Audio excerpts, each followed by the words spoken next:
Assalamualaikum warahmatullahi wabarakatuh. Apa kabar teman-teman? Mudah-mudahan sehat semua. Jasmani rohani dilancarkan segala urusan dan aktivitasnya, diberkahi segalanya. Amin ya rabbal alamin.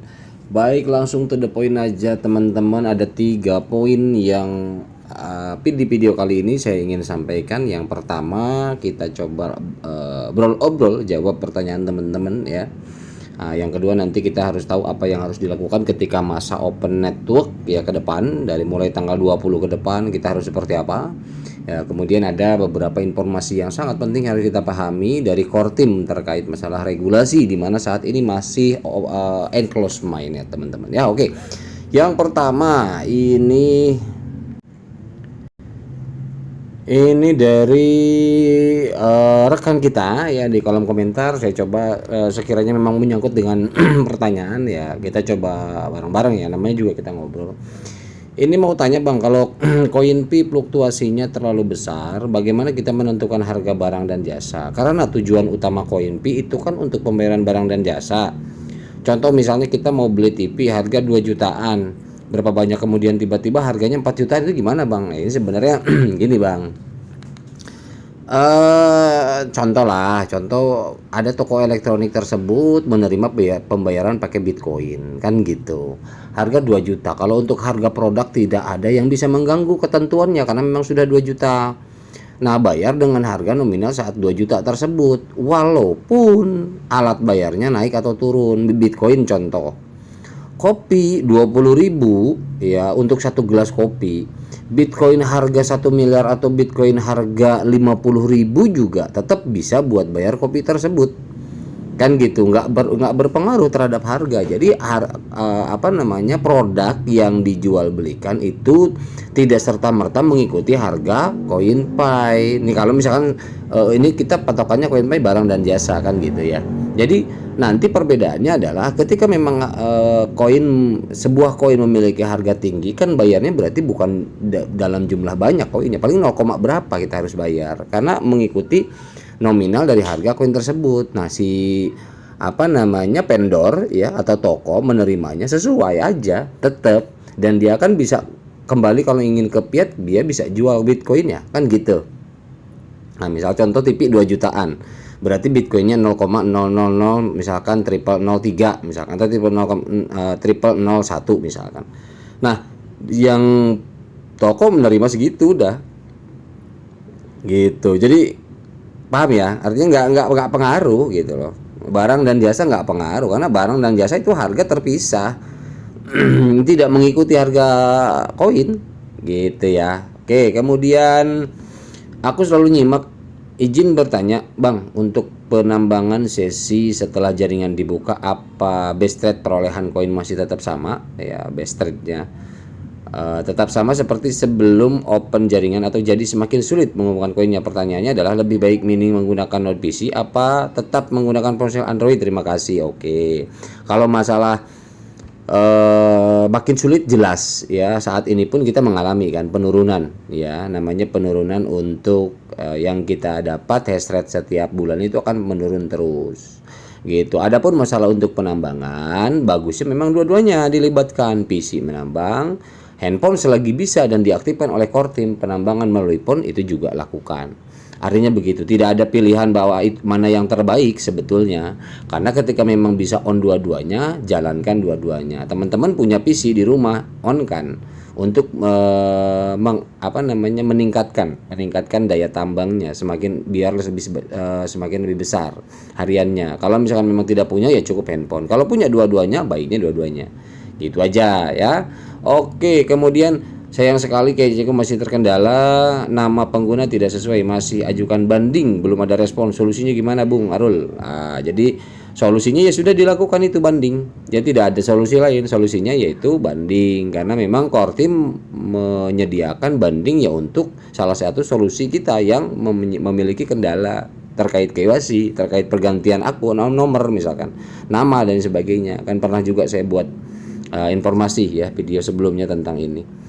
Gitu teman-teman. Jadi tidak ada jalur-jalur khusus atau jalur-jalur akal ikil seperti apa dan bagaimana, tidak ada. Jadi artinya tetap melalui banding. Adapun hasil banding belum di-approve, belum di-ACC, ya tunggu sabar, karena kan kita sudah berusaha, sudah berikhtiar, karena pihak mereka yang menyelesaikan hasil bandingnya gitu ya. Oke, kemudian Bang, ketika open network di tanggal 20, tentunya para hacker sudah mempersiapkan diri dari sekarang. Waduh, hacker dari mana nih Bang? Menurut Mas Arul, akankah PIK Quantum bisa terbobol, wes, dihack jika hacker sama-sama menggunakan internet kuantum? Wah, internet kuantum saya juga belum tahu jenisnya kayak gimana nih. Salam hangat dan selamat atas. Oke.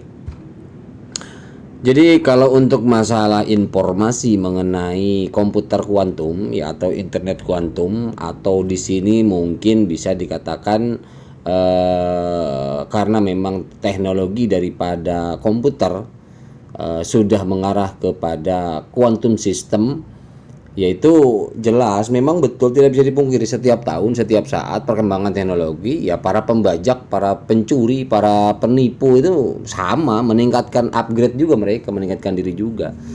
Itu semua kembali kepada di kita sendiri kalau untuk menjaga yang berhubungan dengan akun kita, aset kita dan lain sebagainya. Tetapi pada prinsipnya blockchain itu paling sulit untuk diretas sebetulnya ya.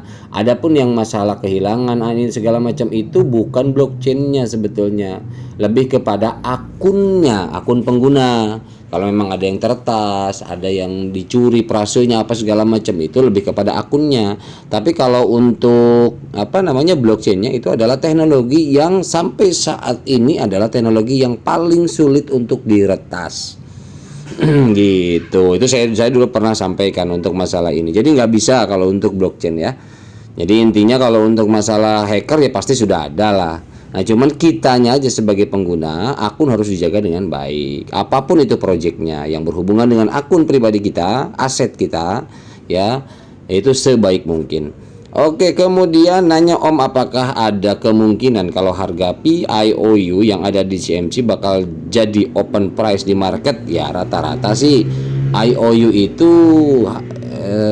kasarnya guessing lah ya, tebakan, prediksi. Jadi tidak ada yang pasti.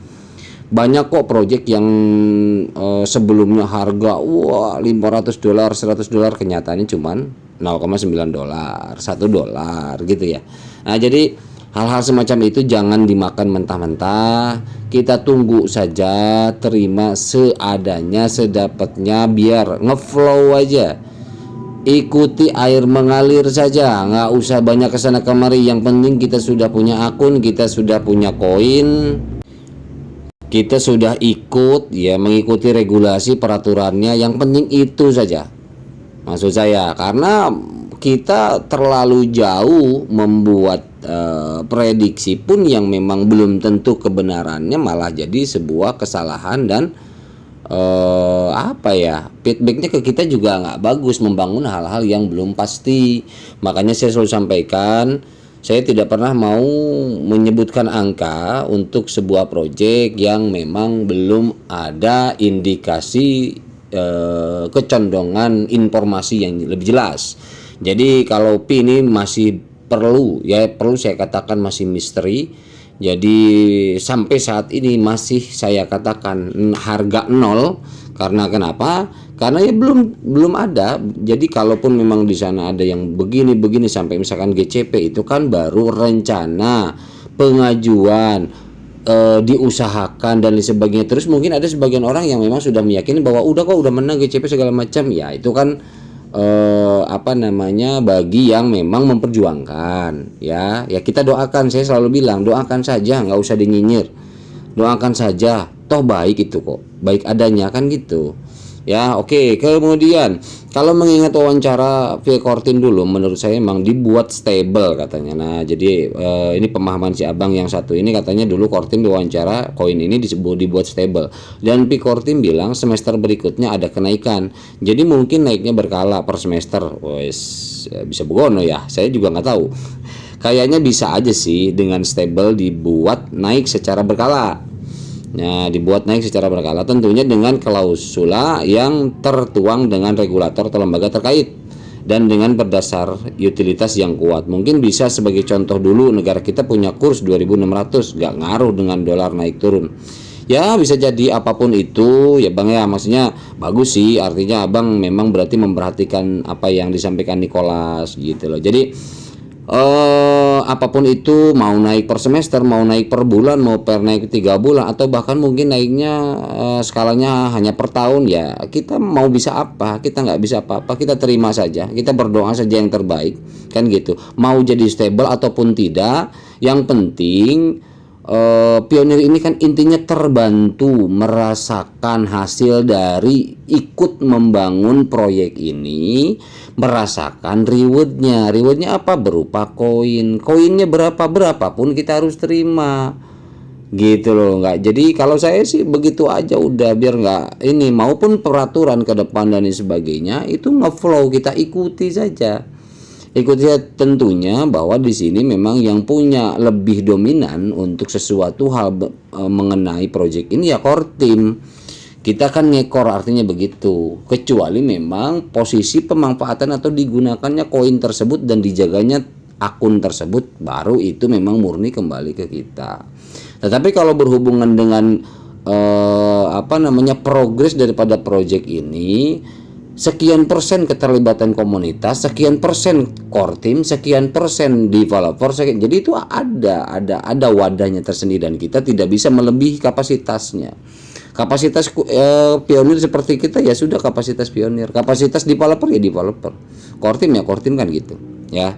Oke, kemudian Bung Arul, teman saya pedagang berencana siap terima pembayaran koin Pi, tapi dia nggak menambang, otomatis nggak punya wallet. Gimana untuk bikin walletnya? Daftar dulu. Kalau dia mau jadi vendor, ya daftar dulu, kan memang begitu ke depan semuanya. Kalau misalkan ada nih pedagang mau menerima koin Pi, artinya pendaftaran ini tidak ditutup.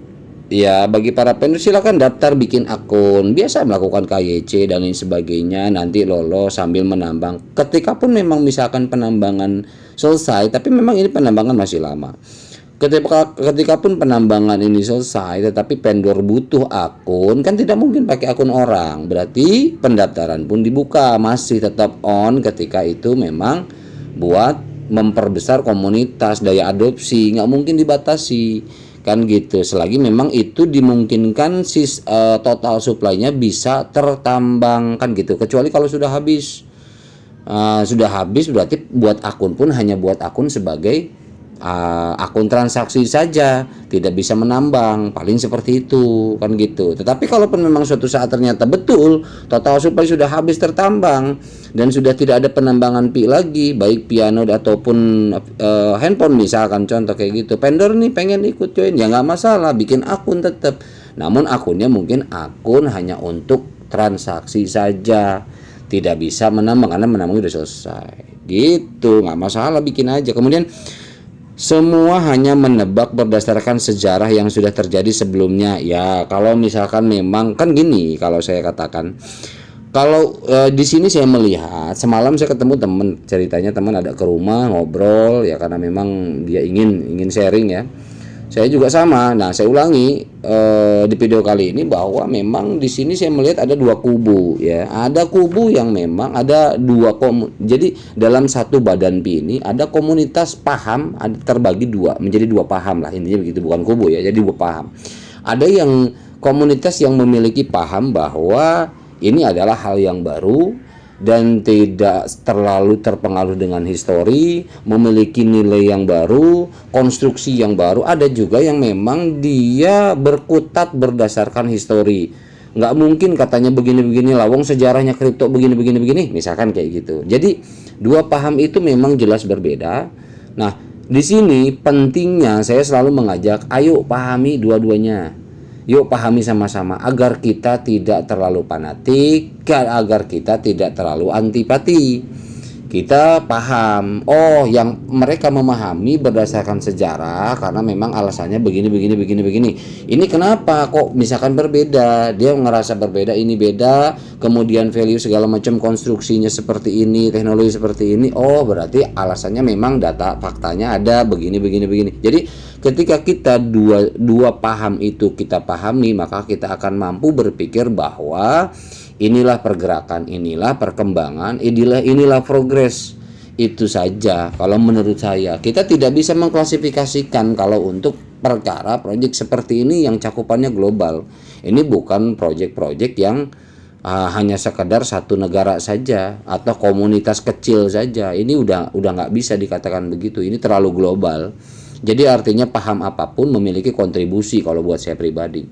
Baik berhubungan dengan histori, baik berhubungan hal-hal yang baru, ini semua berkaitan kalau buat saya pribadi ya. Kemudian akan sangat berbeda dengan metode listing di exchange dengan yang biasa terjadi pada koin-koin lain. Memang ketika memang ada mungkin ada perbedaan, mungkin ada kesamaan. Kalau saya tidak bisa saklek mengatakan akan beda, sotoy dong. Kalau mengatakan sama aja, sotoy dong. Artinya kalau saya berpikir bahwa kita ngeflow lihat saja, tetapi yang jelas yang namanya listing gitu-gitu aja. Yang namanya listing di bursa ada, ya udah gitu-gitu aja. Apa bedanya? Kan artinya listing ya listing, ada di bursa. Hanya saja mungkin di sini yang membedakan adalah regulasi tingkat apa. Misalkan di bursa yang lain kok bisa buy segini, kalau ini dibatasi. Hal-hal teknis seperti itu mungkin ada perbedaan gitu loh. Ada hal, kemudian value juga mungkin berbeda, penetapan value di awalnya atau bagaimana ketika memang itu masuk bursa gitu loh. Jadi pandangan ini semua bisa dikategorikan spekulasi komunitas.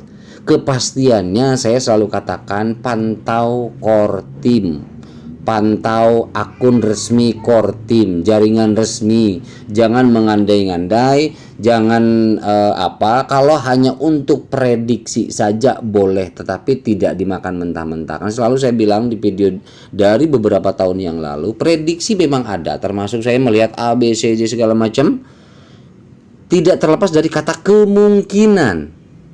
Ya, kemungkinan, bisa jadi, siapa tahu kan gitu.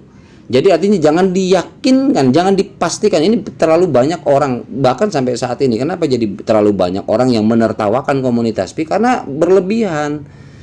Kadang saya pribadi juga capek, belum apa-apa mobil, belum apa-apa rumah mewah. Come on gitu loh, come on. Itu ngikutin, kalaupun memang besar barulah boleh mau flashing kayak gitu. Lagian juga nggak penting flashing buat apa.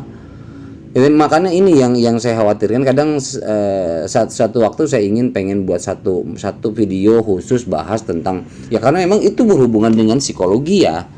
Psikologi ini kan kalau dicampur kayak bahasan kayak gini nggak masuk. Memang harus khusus gitu loh. Ini yang kadang cenderung ketika memang nih saya tidak menutup tentang masalah nilai besar atau kecil. Anggap misalkan nilai besar terjadi, ini yang saya khawatirkan. Orang-orang yang membahas karena memang ada kepastian, belum jauh-jauh hari udah pasti gue punya mobil ini, pasti gue punya rumah sekian lantai, pasti punya segala macam. What? Come on bro, tahan dulu euforia yang berlebih seperti itu, mendahului hal-hal yang belum pasti, itu nggak bagus. Tetapi kita punya ada euforia dalam hati kecil itu, berharap ke arah sana, why not, nggak salah juga. Tetapi tidak untuk diutarakan, tidak untuk dipastikan, tidak untuk flashingkan kayak gitu, walah gitu loh ya. Jadi intinya kita semua baik adanya, nggak ada yang nggak baik. Mau itu meyakini nilai tinggi, mau itu nilai biasa saja, baik adanya, udah selesai, ngeflow, ikuti saja. Oke ya. Kemudian kira-kira ada kemungkinan nggak Bang migrasi kedua ditunda? Kalau iya, apa penghargaan untuk kita yang telah mengunci selama 3 tahun? Nah, kalau masalah penghargaan yang mengunci itu kan ada di lock up Bang. Di lock up ini kan ada berapa persen. Ketika kita kunci 6 bulan, sekian persen kita dapat. Kita setahun sekian persen, 3 tahun sekian persen. Persentasenya berbeda. Makin lama makin besar. Ya itu rewardnya. Nah, itu penghargaan buat kita. Ada persentase pendapatan lebih dari lock up gitu loh. Kalau yang 6 bulan ya lock up lebih kecil persentase dapatnya, rewardnya nanti. Gitu maksud saya. Kalau untuk masalah migrasi kedua, Pionir tidak ada yang tahu. Yang tahu hanya core team. Developer dan vendor, kemudian moderator, tidak ada yang tahu migrasi kedua kapan. Yang tahu hanya core team. Jadi tidak elok kalau misalkan nanya kepada sesama pionir, karena dia pun sama menunggu kan gitu ya. Jadi kalau masalah mengunci rewardnya atau apanya sudah ada persentase. Kemudian miningnya masih berlanjut gak Bang setelah open network? Masih Bang ya. Jadi untuk node, justru yang node ini baiknya memang pasca open network kita langsung usahakan kita punya node di rumah lah. Minimal laptop atau satu PC dan lain sebagainya ya. Gitu. Kemudian kalau untuk di handphone ya kita lihat aja. Setahu saya sih masih jalan ya, Viapon ini masih jalan walaupun sudah open network. Nah, adapun masalah penutupan dan sebagainya kita tetap walaupun sudah open network kita tetap beracuan kepada core team untuk project ini. Ya, open network ini cenderung meningkat persentase daripada desentralisasinya nanti. Tetapi tidak melepaskan core team begitu saja karena kita masih butuh perkembangan proyek ini ke depan seperti apa dan bagaimana improvement-nya. Nah, jadi masih jalan ya, kita ikuti saja ya. Oke. Nah, ini ada informasi dari akun resminya Pi Network di Twitter atau di X. Peluncuran Open Network membawa perubahan baru. Nah, kita coba terjemahkan sedikit-sedikit. Membawa perubahan baru. Perubahan baru itu yang mengatakan core team yang memang dia menguasai teknologi. Kita bukan ahlinya, mampu nggak ketika kita ketemu dengan orang baru, anggaplah kita orang baru bagi core team karena kita belum pernah ketemu, batang hidungnya pun nggak tahu, tapi dia berani di media mengatakan bahwa membawa perubahan baru. Di situ juga artinya memang di core team meyakini bahwa ini adalah hal baru. Kadang-kadang memang kalau ya apakah itu terlepas dari masalah urusan bahasa marketing atau tidak, semua developer juga mengatakan seperti itu, banyak apakah baru, apakah teknologi terkini dan lain sebagainya. Tetapi yang jelas kita sendiri yang menilai berdasarkan apa? Berdasarkan teknologi selama ini yang kita pahami gitu loh. Nah, jadi di sini adalah pada perubahan ini kita doakan yang terbaik. Yang penting konektivitas eksternal ke blockchain Pi katanya perubahan baru yang penting. Nah, perubahan yang baru yang penting satu, kemudian konektivitas eksternal ke blockchainnya Pi. Nah, konektivitas eksternal ini dibuka ketika sebelum video sebelumnya saya sampaikan open network ini menciptakan lingkungan tempat Pi dapat terhubung dengan aman dengan sistem eksternal, sistem yang luar, memperluas peluang bagi pionir dan bisnis. Open network diluncurkan pada sekian. Ya, jadi artinya tidak membatasi. Nah, ini tapi ada yang menarik teman-teman. Ada yang menarik terkait masalah yang di bursa, ada yang mencantumkan ya. Ada yang mencantumkan, ada yang bahkan kemarin ketika rame-rame beberapa bursa mencantumkan Pi ya, akhirnya menghapus kembali postingan cantuman itu. Karena kenapa? Karena ada sesuatu yang memang core team verifikasi. Ini bursa nggak masuk kriteria, walaupun kelasnya internasional atau global. Banyak HTX, kemudian Bybit itu ditolak. Kemudian apa? Nah, banyak yang ditolak sama core team untuk improvement atau integrasi daripada blockchainnya. Kenapa? Ada hal yang miss, ada hal yang menurut core team ini nggak masuk kriteria kita. Luar biasa loh. Gini teman-teman, project lain itu bangga ketika memang bursa melisting tokennya, sangat bangga dan bahkan bersemangat. Semakin bersemangat, semakin euforia, semakin meyakini projectnya dan sebagainya, bahkan rame dan sebagainya gitu kan, banyak sekali. Tapi core team tidak demikian. Ini juga udah ada perbedaan teman-teman. Ada yang satu yang unik dari core team. Kenapa? Lu masuk kriteria gua, oke, gua on kan, gua hubungkan. Nggak masuk, sorry. Ketegasan core team kan jelas di sini. Nggak semua developer kripto seperti ini, nggak semua. Rata-rata mereka senang di listing. Tapi core team tidak demikian. Masuk kriteria, oke. Nggak masuk, sorry. Luar biasa loh. Ini ada something. Makanya core team menegaskan dari awal. Nih saya singgung dulu, banyak pionir yang mengatakan bahwa sampai sekarang bahkan gimana nggak tajir core team, katanya dari iklan segala macam. Saya kadang kalau ada orang yang mempermasalahkan iklan yang sekian detik itu dengan anggap core team banyak duit dan kayak tajir melintir segala macam, tertawa saya. Karena apa? Itu nggak seberapa dengan biaya selama 6 tahun ini, nggak ada ujung kukunya. Serius, ini biaya kalau ya ampun, itulah makanya nggak ngerti, nggak paham, cuma nilai dari iklan doang udah emang apaan ini gitu kan, ini project apaan ini. Makanya core team sampai mengatakan seperti itu. Core team, nanti deh kita baca ada ya ketegasan dari core team seperti apa, ada. Kalau nggak percaya teman. Nah, ini HTX nih. HTX sampai begini teman-teman. HTX telah menghapus Pi dan menghentikan layanan perdagangan untuk pasangan perdagangan Pi dan USDT mulai pukul 8 hari ini dan akan mengubah kepemilikan penggunaan yang terdampak Pi menjadi USDT. Jadi yang mungkin yang sudah beli Pi di HTX ini, ya udah diganti sama USDT sama HTX-nya. Mungkin udah banyak juga kali komunitasnya. Tapi di sini dihapus. Ya ini salah satu contohnya, tapi bursa lain juga sama, ada yang menghapus, menarik diri, menarik ulang gitu loh. Jadi menghapus postingan semua kayak gini, dihapus. Karena apa? Karena Kortim sudah menegur. Gitu. Oke, kita lihat di apa namanya website resminya ya. Ini Safety Center ya, mainepi.com.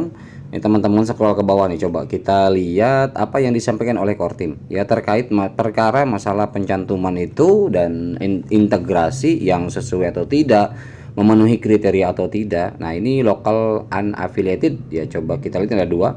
Kita yang ini dulu, coba yang atas ya, kita coba lihat, kita translate ya, kita agak cepat aja teman-teman ya karena durasi udah terlalu panjang. Waspada aktivitas lokal dan tidak berafiliasi dan tidak berizin. Seiring semakin dekatnya kita dengan open network, penting bagi para pionir untuk menjaga keamanan akun Pi mereka dan mewaspadai potensi pelaku dan aktivitas jahat, penipuan, serta individu yang menyamar sebagai orang lain. Selama setahun terakhir kami telah diberitahu oleh moderator dan pelopor Pi Chat bahwa berbagai orang dan entitas yang tidak terkait dan tidak berwenang menggunakan nama platform perusahaan kami, Pi.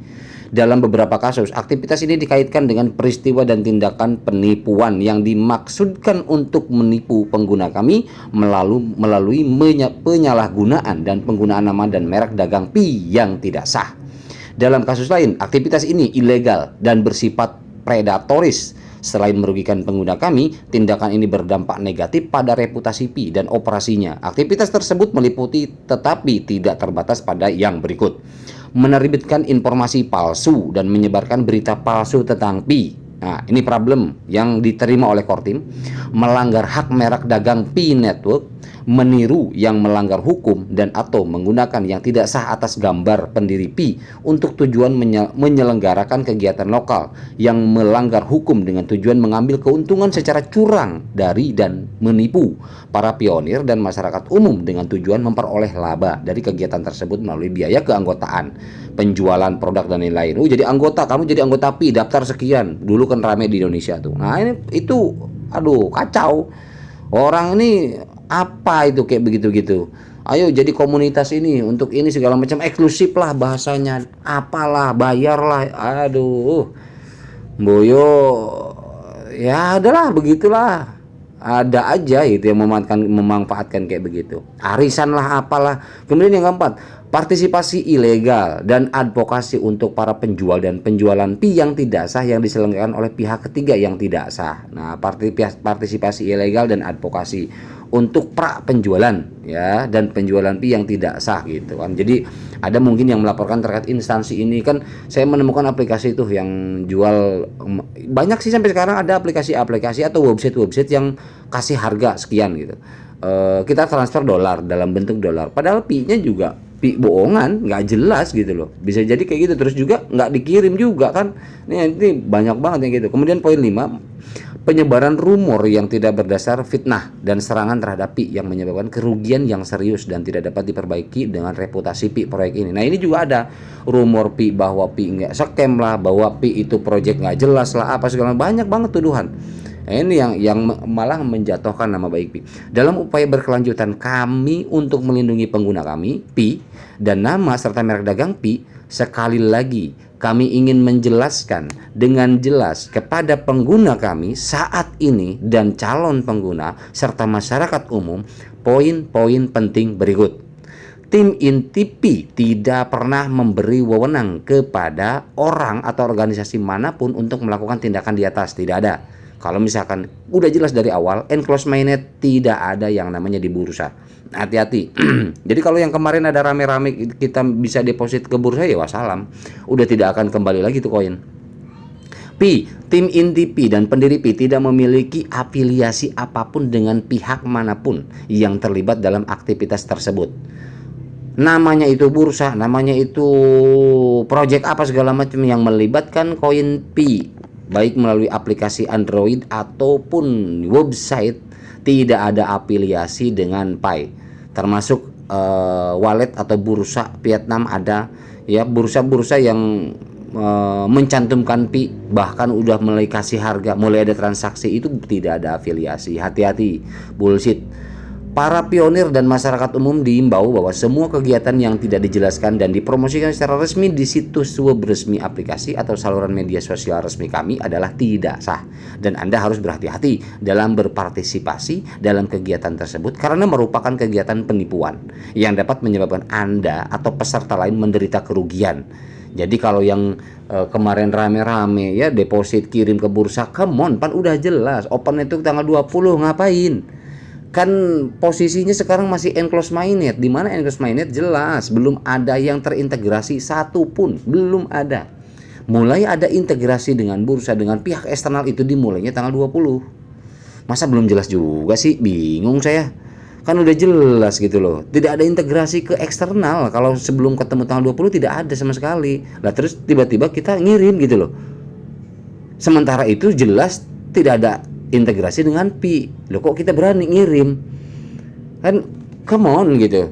Oke, sejak awal Pi prinsip inti kami adalah bahwa Pi tidak memerlukan mata uang fiat. Nih yang tadi saya sampaikan. Yang orang nyentuh-nyentuh masalah iklan, biaya, Pi network jadi kaya segala macam nih. Coba dengerin. Sejak awal Pi.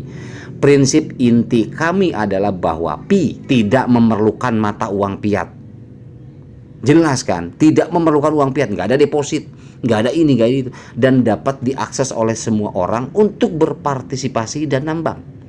Jadi tidak butuh uang fiat, tidak butuh sumbangan, tidak butuh apa. Kemudian selanjutnya tidak pernah ada pengumpulan uang atau persyaratan bagi pengguna untuk membeli agar dapat berpartisipasi, nggak ada.